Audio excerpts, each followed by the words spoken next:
Oi, eu me chamo Ingrid Piaulindo e eu decidi gravar esse vídeo porque quando eu decidi fazer o Celta, eu não encontrei quase nenhuma informação assim no YouTube explicando como funcionava a experiência de outros professores com o Celta. Então, para começar, o que é o Celta? Não é o carro. O Celta é a certificação internacional de Cambridge para professores.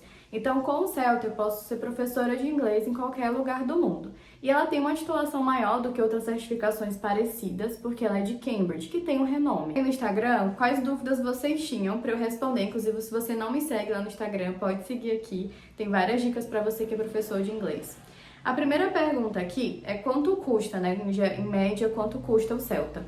Varia do centro de aplicação em que você for fazer. Então, existem centros de aplicação, como se fossem as escolas de inglês, que aplicam, que fazem esse Celta, assim como tem de outros testes de proficiência.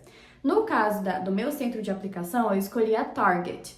E lá, numa promoção de Black Friday, foi quase R$7.000.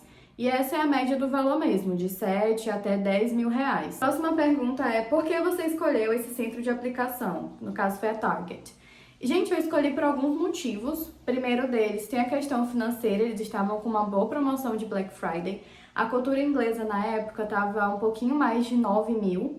E também, na cultura inglesa, eles só parcelavam em 6 vezes. E no caso da Target, eles parcelavam no boleto bancário em 10 parcelas. Então, eu fiquei com 10 boletos de quase R$700. Obviamente, eu só recebo o meu certificado, mesmo sendo aprovada, depois que eu terminar de pagar. Mas ainda assim, é uma flexibilização muito boa do valor do curso. Na verdade, não é nem curso, né? É da certificação. Por que eu escolhi fazer o Celta?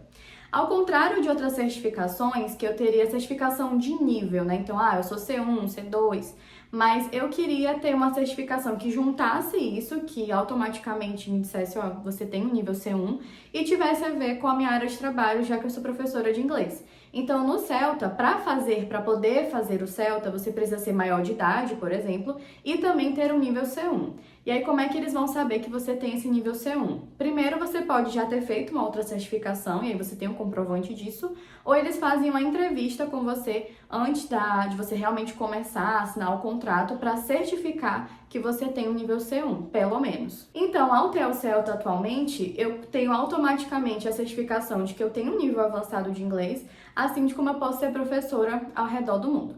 O Celta tem uma metodologia bem própria, eles têm uma sequência bem específica de habilidades, de como eles querem a aula, então talvez para você que já está dando aulas há muito tempo, pode ser difícil se adaptar, porque você já está acostumado a dar aulas de um jeito que funciona também, e aí lá você vai ter que dar aula no molde Celta de ensinar. Como é que funcionava? A primeira aula foi só uma welcome class mesmo, mas logo depois a gente tinha que fazer toda semana o lesson plan dessa aula, a gente tinha que fazer também o material dessa aula, estudar para essa aula e ministrar essa aula. São aulas de 45 minutos, o que é desafiador para quem está acostumado a dar aulas de 1 hora. Mas aí depois disso, a gente tinha que entregar uma autoavaliação de como a gente foi e o professor, que a gente chama de tutor, também dava uma avaliação de como foi a nossa aula. Além disso tudo, o formato que eu escolhi para ser mais prático com a minha rotina é que eu fazia esses encontros uma vez por semana, mas além disso eu precisava fazer as atividades do Moodle, que é a plataforma de Cambridge. E aí eu tinha que fazer então essas coisas ao mesmo tempo. Além desse combo, eu tinha que fazer os assignments, que são trabalhos escritos maiores, assim. E aí no total são 4. Ou seja, você tem que ministrar 8 aulas no total, você tem que entregar 4 assignments, e eu tinha que entregar acho que umas 20 ou 21 unidades da plataforma de Cambridge. Então, como eu falei, cada uma dessas coisas separadas não é tão demandante, mas quando juntava tudo isso numa semana, pelo menos na minha, né, que já trabalho, ficava um pouco puxado. Eu senti que o primeiro tutor não me deu um feedback tão grande quanto eu esperava, uma orientação melhor, mas o segundo foi muito bom, assim, eu me senti bem mais segura de onde eu deveria ir. E aí eles têm umas categorias de avaliação. Você pode estar standard, que seria, tipo, ao nível do que era esperado. Above standard, que é você estar além, não tem nada que eles precisem ajustar.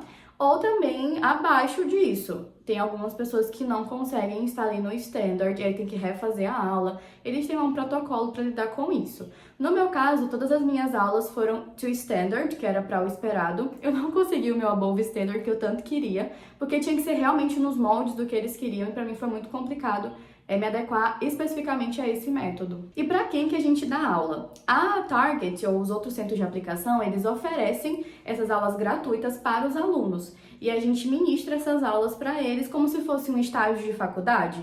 Então, até divulguei na época, o meu namorado, inclusive, fez as aulas no nível de A2. E aí ele tinha as aulas de graça, assistia as aulas de graça com os professores que estavam fazendo o Celta.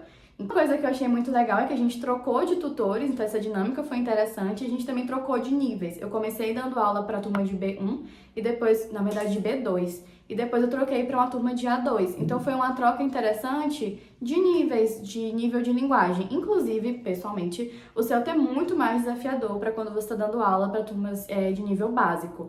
Para nível de intermediário avançado, é um método que funciona muito bem, dá mais independência e autonomia para o aluno aprender inglês, mas no formato de básico é um grande desafio. Na sua opinião, tem alguma coisa que você faria diferente? Gente, eu teria entrado em contato mais ainda com pessoas que já tinham feito o Celta, e eu também separaria melhor um momento para ler os feedbacks que eu recebia de cada lesson plan. Então eu só olhava o total ali, quanto tinha dado a avaliação, mas eu não olhava cada um dos comentários com muita calma. E também de perguntar diretamente para os tutores o que estava faltando, e não só ficar com, sabe, relampejos do que deveria ser. E no final, né, valeu a pena? Gente, valeu a pena. Eu acho que super valeu a pena, porque é uma certificação internacional. Então, ou eu faria essa, ou eu teria que fazer uma de C1 de Cambridge, ou tantos outros que tem aí nesse mercado.